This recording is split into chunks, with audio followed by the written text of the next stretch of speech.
اللہ کے انسائکلوپیڈیا میں مایوسی نہیں, حضرت والا کے پاس مایوسی نہیں.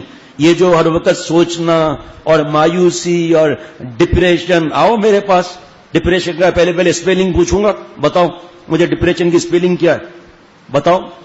مولانا نہیں معلوم, تو آپ تو بڑے MBA کیے ہوئے, پتہ نہیں BCom کیے ہوئے, ڈپریشن کا اسپیلنگ بتاؤ. اگر صحیح بھی بتایا میں کہوں گا غلط ہے. کیوں, وجہ کیا ہے؟ میں پوچھوں گا اس کا ترجمہ بتاؤ. ترجمہ آپ بتا نہیں سکتے. بتا بھی دیا تو تشریح بتاؤ, تشریح بھی نہیں بتا سکتے. ڈپریشن کچھ نہیں ہے, یہ ٹینشن کچھ بھی نہیں ہے. اس کے لیے کہ اللہ کا ولی ہونا بھی ضروری نہیں ہے. ایک دو باتوں پر عمل کر لیا, ڈپریشن اور ٹینشن شناشن ہو جائے گا. یہ سب ہم نے اپنا لایا ہوا ہے. بیٹھے ہوئے سوچ رہے ہیں اکیلے میں, پہلے مرغی بنی یا پہلے انڈا آیا, جب تک دوسرا انڈا لے کے چلا گیا. یہ بیج جو ہے اس کا کیا مسئلہ ہے؟ یہ آسمان, یہ پنکھے میں 3 پر کیوں ہیں؟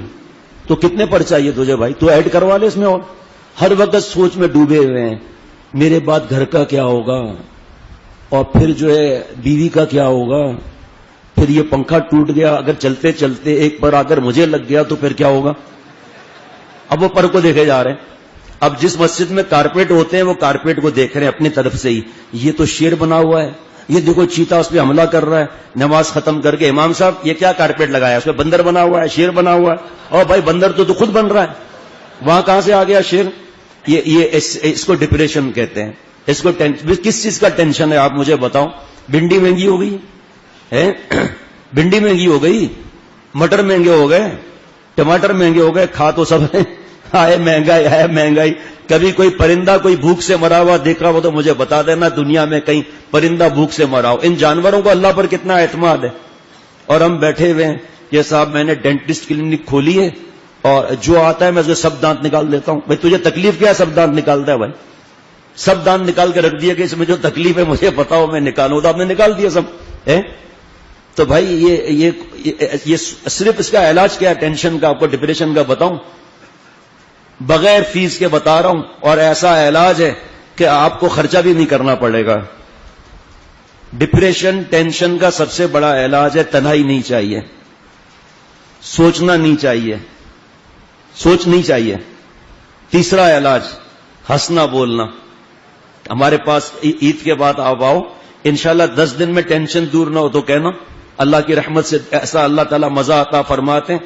تو یہ علاج ہے. سیب ایک چھلکا اتار کے روز کھاؤ, جہاں تنہائی میں پہنچے شیطان آ جائے گا, کی گل ہے جناب, کہا یار تیرا ہی تو انتظار تھا بھائی, تو کہاں ہے اب تک بھائی. اللہ فرماتے ہیں اما ینزغنک من الشیطان نزغ فاستعذ باللہ. یہ شیطان تو وسوسے ڈالے گا, تم میری پناہ میں آ جاؤ نا, ایک بار پڑھ لو اعوذ باللہ من الشیطان الرجیم. اب ہمارا دوست ہے, ہر وقت شادی کے خیالات میں ہوتا ہے, اور شادی بھی کر رہا ہے چترال کے پہاڑ پر, کیونکہ چترال کا رہنے والا ہے, اور ہر بار بیوی پہاڑ سے نیچے گر جاتی ہے. بتاؤ تمہیں پنچایت کیا ہے کہ بھئی تو کیوں پہاڑ کی چوٹی پر شادی کر رہا ہے جا کر؟ ابھی کل بتا رہا تھا, گھر والے پھر پہاڑ کی چوٹی کے نیچے گھر بنا رہے ہیں, پھر ایک پہاڑ سے پتھر گرے گا پھر گر جائے گا گھر, اور تو یہاں بیٹھا سوچ رہا ہے جا پھر چترال جا کر. ایسی سوچوں میں ظاہری بات ہے تو ٹینشن ڈپریشن تو آئے گا.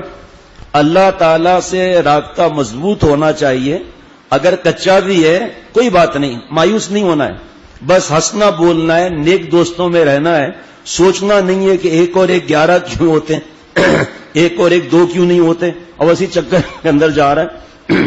ایک صاحب تھے بیوقوف نمبر 1, وہ لیٹے ہوئے تھے تو اوپر بیر لگے ہوئے تھے, تو کہا کہ یہ کمال ہے, یہ تربوز وغیرہ نیچے ہوتے ہیں, اگر یہ اوپر لگتے تو کتنا اچھا ہوتا.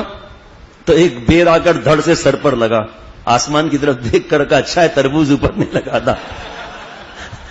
بیوقوف آدمی یہ سوچنے والے پھر ایڈوانس میں چلے جاتے ہیں آگے. اماں مجھ سے محبت نہیں کرتی تو کیا انڈے سے محبت کرتی ہے؟ ابا محبت نہیں کرتے, ارے بیوقوف, بعض ماں باپ بیچاروں کو محبت کا اظہار نہیں آتا. اور پیارے شیخ فرماتے تھے کہ بیوقوف ایسا کبھی نہیں ہو سکتا کہ ماں باپ محبت نہ کریں. حضرت موسیٰ علیہ السلام یا حضرت عیسیٰ علیہ السلام کے زمانے میں 2 عورتوں کا جھگڑا ہو گیا, ایک کا بچہ مر گیا. اب وہ دونوں عورتیں کہتی یہ میرا بچہ ہے, اللہ کے پیغمبر علیہ الصلوۃ والسلام جو اس زمانے میں تھے اس کے پاس لائے. اب وہ کہتی ہے میرا ہے, وہ کہتی ہے وہ بھی قسم کھا رہی ہے, وہ بھی قسم کھا رہی ہے. فرمایا یہاں آؤ, بچے کے 2 ٹکڑے کر دو, ایک ٹکڑا اس خاتون کو دے دو, اس ٹکڑا اس خاتون کو دے دو. حضرت فرماتے ہیں کہ اس اور جو ماں تھی چیخ پڑی کہ مجھے بچہ نہیں چاہیے, میرا بچہ نہیں ہے, اس کو دے دو بچہ. میں نے آپ سے غلط بیانی کی تھی. حضرت نے فرمایا, حضرت موسیٰ علیہ السلام یا حضرت عیسیٰ علیہ السلام نے فرمایا بچہ اس کو دے دو. یہ اصلی ماں ہے جس نے بچے کو کٹنے نہیں دیا. وہ کہہ رہی ہاں کاٹ دو, آدھا اس کا آدھا میرا. یہ ایسے فیصلے ہوتے تھے انبیاء علیہ الصلوۃ والسلام کے. تو میرے دوست, حضرت فرماتے تھے کہ ماں باپ کی محبت کا پتہ تمہارے کسی خدا نخواستہ بیماری یا تکلیف پہ پتہ چلے گا. اور چھوٹا بچہ جو معصوم ہوتا ہے اس کی طرف دھیان زیادہ ہوتا ہے, اسی لیے بڑے بچے شرارتی ہو جاتے ہیں.